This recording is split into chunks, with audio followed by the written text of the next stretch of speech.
नमस्कार दोस्तों, बात करते हैं पीएनबी की, पंजाब नेशनल बैंक की। वो 102 का स्टॉक हो चुका है। मार्केट जहां एक अच्छी रिकवरी में रहा आज के दिन में, वहीं पर पीएनबी में कोई बहुत बड़ी रैली देखने को नहीं मिली। ऑब्वियसली बात है, स्टॉक में आज ग्रीन जोन जरूर रहा, बट 1% की भी रैली ना आए तो फिर बेकार लगता है यार कि स्टॉक बाय कर रखा है। गिरावट के समय तेजी से गिरा, 114 के रुपीज से यहाँ पर गिर करके 100 का हो चुका है। 107 का इंपॉर्टेंट आपका एक सपोर्ट लेवल था, वहां से भी ब्रेक डाउन कर गया। अब 102 पे आकर के रुका हुआ, 100 रुपए का साइकोलॉजिकल मार्क है। अगर यहाँ से ब्रेक डाउन होगा तो फिर 80 रुपए तक के भी लेवल्स यहाँ पर देखने को मिल सकते हैं। आई एम नॉट सेइंग कि यहाँ से गिरावट होगी, बट हाँ, अगर यहाँ से ब्रेकआउट हुआ तो साइकोलॉजिकल मार्क ब्रेक डाउन होने से बड़ा फॉल यहाँ पर आ सकता है। बात करेंगे इस वीडियो में कि यार बाकी चीजों में तो रैली आ रही है, बाकी बैंकिंग सेक्टर में भी रैली है। थोड़ा बहुत अगर आप देखेंगे तो बड़े टिकट साइज के जो बैंक है, बड़े मार्केट कैप साइज के जो बैंक है, एचडीएफसी हो गया, वहां पर भी एक बड़ी रैली आज देखने को मिली। 2% रैली तो इस बड़े बैंक में आया जो अब तक रुका हुआ था। तो पीएनबी में ऐसी क्या प्रॉब्लम हो चुकी है कि यहाँ पर कोई रैली नहीं है। ऐसे में करना क्या है? आपने पोर्टफोलियो में रखा हुआ है, क्या बेच दें, निकल जाएं, बने रहें और ऐड करें, फ्रेश बाइंग करना कैसा रहेगा? उन सभी सवालों को जवाब देंगे इस वीडियो में। चलिए शुरू करते हैं, बट उससे पहले अगर आप चैनल पे नए हो तो प्लीज चैनल को सब्सक्राइब कर दो, हिट दैट बेल आइकन ताकि आपको नोटिफिकेशन मिल सके। चलिए स्टार्ट करते हैं। सबसे पहले बात थोड़ी सी बाजार की। बाजार में लगातार गिरावट थी, आज के दिन में अच्छी रैली रही। मिड कैप देखेंगे, स्मॉल कैप देखेंगे, यहाँ पर 1.5% से 2% की रैली रही है। निफ्टी नेक्स्ट 50 में 2.5% के करीब की रैली रही। निफ्टी बैंक मॉर्निंग से ही लीड कर रहा था। जब निफ्टी 50 आपका फ्लैट था तब भी निफ्टी बैंक आपका अच्छा खासा ग्रीन जोन में बना हुआ था। निफ्टी फाइनेंशियल सर्विसेज की बात करें तो यहाँ पर भी रैली थी। यानी बैंकिंग सेक्टर में तो रैली है, ऐसा नहीं कि बैंकिंग सेक्टर में खरीदारी नहीं है। केनरा बैंक देखेंगे, बंधन बैंक देखेंगे, आरबीएल बैंक देखेंगे, ये वो बैंक से जो अब तक रुके हुए थे, इनमें भी 1% के करीब की रैली लगभग आई है। गिरावट में भी बहुत तेजी से हुई है। केनरा बैंक देखेंगे तो 140 150 के आसपास से लगभग वो 102 104 के आसपास रुका हुआ है। वहीं पर अगर आप आरबीएल या बंधन बैंक को देखेंगे तो वहां पर लगातार गिरावट थी, वहां पर भी रैली स्टार्ट हुई है, रिकवरी स्टार्ट हुई है। बंधन के रिजल्ट भी आए हैं। तो दो तीन चीजें हैं जो बैंकिंग सेक्टर को लैग कर रही है, बात करेंगे उस वीडियो में। बाजार अच्छी रिकवरी में है। लेट्स सी कि बाजार 25,000 के ऊपर की क्लोजिंग भी आ चुकी है। तो 25,000 के ऊपर की क्लोजिंग अगर आई है तो इसका मतलब है कि आने वाले दिनों में एक ठीक ठाक रिकवरी आ सकती है। ऐसा नहीं है कि गिरावट नहीं होगी, बट हाँ, अब जो गिरावट है वो इतनी तेज नहीं होगी। पिछले अगर आप एक हफ्ते में देखेंगे तो अराउंड 40,000 से करोड़ से लेकर के 50,000 करोड़ के बीच का माल यहाँ पर बेचा गया है। वहीं पर अगर आप डीआईआई की बात करें तो उन्होंने खरीदारी भी बहुत अच्छी की है। तो बाजार में ओवरऑल अगर आप देखें तो एक करेक्शन की जो उम्मीद थी वो थोड़ा बहुत यहाँ पर आया है। आने वाले दिनों में अगर 1-2% का करेक्शन यहाँ पर और भी आता है तो पोर्टफोलियो में ज्यादा इंपैक्ट अब डालने देखने को नहीं मिलेगा। अब बात पीएनबी की, तो पीएनबी में अगर आप चार्ट भी देखेंगे तो चार्ट का जो एक इंपॉर्टेंट लेवल था यहाँ पर आपका, वो ब्रेक डाउन हो चुका पहले। उसके बाद 107 रुपीज के आसपास का एक लेवल था आपका, वो भी ब्रेक डाउन हो गया और नीचे लोअर लेवल पे 100 रुपीज से 104 के लेवल के आसपास आकर के रुका हुआ है। 100 रुपए का साइकोलॉजिकल मार्क है। अगर यहाँ से ब्रेक डाउन होगा तो 80 रुपए तक के लेवल्स भी देखने को मिल जाएंगे आपको, अगर मार्केट आपका सपोर्ट नहीं करता है तो। अभी के लिए करना क्या है, देखिए चार्ट पैटर्न आप देखेंगे तो वीक है। ऐसा नहीं है कि यहाँ पर खरीदारी करके आपको बहुत अच्छा पैसा बन जाएगा, क्योंकि 220 डे डेमा के अगर आप मूविंग एवरेज की बात करें तो वीकली पैटर्न पर भी ये थोड़ा सा निचले लेवल पर ही देखने को मिल रहा है। 22 डेज मूविंग एवरेज जो है आपका, उसके नीचे स्टॉक आ चुका है, बेरिश मोमेंटम में एंटर हो चुका है।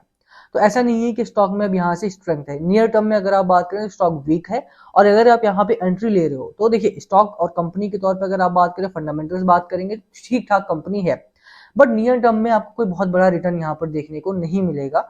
और खरीदारी करते हैं, बाय करते हैं, होल्ड करना पड़ेगा लंबे समय तक, जब तक कि ये लेवल कम से कम नहीं ब्रेकआउट होता। लगभग 115 से लेकर के 120 के करीब का जो लेवल है आपका, ये जब तक ब्रेकआउट नहीं करेगा अपर एंड पर, तब तक एक बड़ी रैली की उम्मीद मैं यहाँ पे कम से कम नहीं करूंगा। रीजन क्या है? रीजन जैसे मैंने बताया, 20 डे मूविंग एवरेज जो है आपका, उसके नीचे स्टॉक कामकाज कर रहा है। साथ में अगर आप चार्ट पैटर्न देखेंगे तो वीक है। बेरिश मोमेंटम आपका मूविंग एवरेज एमएसीडी मैकडी में भी है और आरएसआई भी अगर आप देखें तो फ्लैट है यहाँ पर। तो चार्ट पैटर्न जो है वो काफी वीक देखने को मिल रहा है। तो नियर टर्म में मैं यहाँ पे बड़ी रैली की उम्मीद नहीं करूंगा। हाँ, थोड़ा बहुत रैली आप यहाँ पर कर सकते हैं, फ्लैट हो सकता है, साइडवेज हो सकता है, जो कि एक अच्छा चांस यहाँ पर बनेगा, अच्छा साइन होगा एक्यूमुलेट करने का। अब बात करें कि बड़ी रैली कब तक आएगी, क्योंकि वो भी चाहिए। जिन लोगों ने बाय कर रखा है उन्हें पता होना चाहिए। तो दो बड़े इवेंट है। एक बड़ा इवेंट है कल, यानी कि आरबीआई की मीटिंग है, एमपीसी मीटिंग है अक्टूबर 9 को, और यहाँ पर आपको रिजल्ट आ जाएगा अक्टूबर 9 को। 7 अक्टूबर से 3 दिनों की मीटिंग चल रही है, कल के दिन यहाँ पर रिजल्ट आ जाएगा। पहली चीज है, पीएनबी में अच्छी चीज जो हुई वो ये कि इन्होंने अपने एनपीए को लगातार कम करा है, और अब यहाँ पर कंपनी में बहुत ही कम डेट भी बचा हुआ और एनपीए भी काफी कम है। तो ये अच्छी बात है कि अगर आप देखिए तो एनपीए भी रिड्यूस हुआ है, डेट भी रिड्यूस हुआ है। कंपनी एक्सपेंशन करना चाह रही है, जिसके लिए क्यूआईपी लाई थी, और 5,000 करोड़ रुपए के करीब में यहाँ पर कंपनी ने रेज भी करे हैं। तो वो कंपनी अब एक्सपेंशन में भी खर्च कर रही है, फिनटेक में भी खर्च कर रही है, और कंपनी अपनी एएमसीज को भी इंप्रूव कर रही है। तो ओवरऑल अगर आप देखेंगे तो असेट क्वालिटी अच्छी हुई है इनकी लगातार, और कंपनी अब अपने ऊपर ध्यान दे रही है, यानी कि एसेट क्वालिटी और ज्यादा इंप्रूव कर रही है, एक्सपेंशन वगैरह पे भी कामकाज कर रही है। तो आने वाला जो लंबा समय है, यानी अगर आप मिड टर्म की बात करें तो पीएनबी मिड टर्म में तो ठीक ठाक देखने को मिल रहा है, क्योंकि कंपनी ने अपने ऊपर काम किया है। और अगर एमपीसी की मीटिंग में, यानी कल आरबीआई की मीटिंग में किसी वजह से रेट कट अनाउंस होता है, यानी कि लिक्विडिटी अनाउंस होती है, लिक्विडिटी बाजार में आती है, तो उसका एक बहुत पॉजिटिव इंपैक्ट बाजार के ऊपर पड़ सकता है, और सीधा असर जो उसका पड़ेगा वो बैंकिंग सेक्टर के ऊपर पड़ेगा। ज्यादातर चांस क्या है, ज्यादातर चांस ये है कि बाजार में मे बी फ्लैट रहे, कोई भी यहाँ पर रेट कट अनाउंस ना हो, क्योंकि इंडिया में अगर आप बात करें इन्फ्लेशन ऑलरेडी हाई है। सीपीआई इन्फ्लेशन की अगर आप बात करेंगे वो काफी हाई है, और दूसरी इन्फ्लेशन भी अगर आप बात करें, डब्ल्यूपीआई वगैरह की भी बात करें अगर आप, तो वो उनमें भी एक हाई ट्रेंड ही देखने को मिला है। बट मोस्टली अगर आप सीपीआई की बात करें तो यहाँ पर फूड इन्फ्लेशन काफी हाई देखने को मिला, फ्यूल इन्फ्लेशन काफी हाई देखने को मिला। ऐसे में अगर रेट कट होगा तो इन्फ्लेशन और ज्यादा बढ़ सकता है। यही कारण है कि आई एम होपिंग कि शक्तिकांत दास साहब यहाँ पे रेट कट में ज्यादा बदलाव नहीं करेंगे, रेट को कट नहीं करेंगे, एंड वो फ्लैट ही रखेंगे। अब ओवरऑल अगर आप बात करें तो इसके बाद एक बड़ा इवेंट दूसरा ये आता है कि जो पीएनबी है उसका क्वार्टरली नंबर आने वाले हैं। क्वार्टरली नंबर में क्या निकल के आता है, क्योंकि लास्ट टाइम अगर आप देखेंगे तो नंबर्स ठीक ठाक आए थे।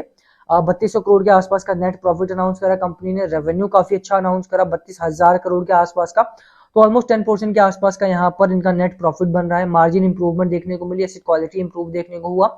डिपॉजिट आपको नजर रखनी है कि डिपॉजिट में कितना बदलाव आ रहा है, डिपॉजिट बढ़ रहा है या घट रहा है, क्योंकि अगर आप बंधन बैंक की बात करें तो वहां पर डिपॉजिट बढ़ा, इंडसइंड बैंक की बात करें वहां पर डिपॉजिट बढ़ा, जितने भी बैंक्स के अब तक रिजल्ट आए हैं उनमें डिपॉजिट बढ़ा है। तो अगर पीएनबी का डिपॉजिट बढ़ता है वो बहुत ही पॉजिटिव इंपैक्ट डालेगा बैंक के ऊपर, और वहां से एक रैली की शुरुआत, जो एक ब्रेकआउट पॉइंट हम ढूंढ रहे हैं यहाँ पे, वो ब्रेकआउट पॉइंट उस टाइम पर आते हुए देखने को मिलेगा।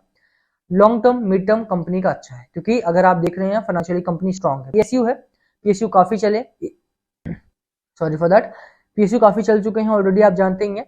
तो यहाँ पर भी अगर आप देखेंगे तो ये भी बैंक काफी चला आपका, 27-28 रुपए के करीब कामकाज कर रहा था। एक साल पहले भी अगर आप देखें तो 60 रुपए के करीब था, वहां से चल करके 140 के आसपास पहुंचा, वहां से थोड़ा करेक्शन फेज स्टार्ट हुआ है अभी, तो चला बहुत है ये भी। तो एक रीजन वो भी है कि लगातार यहाँ पर जो चला है वो थोड़ा कूलिंग ऑफ पीरियड में जाएगा ही जाएगा।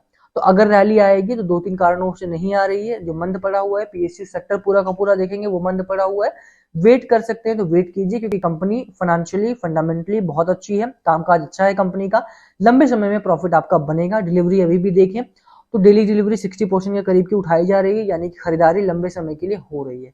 नियर टर्म अच्छा नहीं है, तो नियर टर्म में मैं कोई बहुत बड़ी रैली की उम्मीद नहीं करूंगा।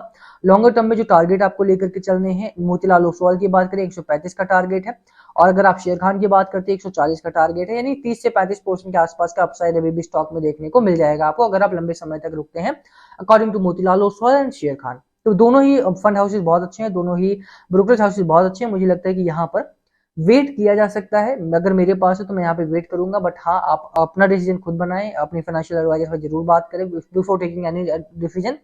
तो ये सारी चीजें हैं, मैंने बता दिया है। नियर टर्म में चार्ट वीक ही रहने वाला है, नियर टर्म में खरीदारी मैं नहीं करूंगा कम से कम, बाकी आपकी अपनी राय है। वीडियो को मैं खत्म करेंगे, पसंद आए हो तो लाइक करना, चैनल पर नए हो सब्सक्राइब किए भी ना मत जाना। Thank you for watching, and yes please comment below अगर कुछ पूछना हो तो। Thank you.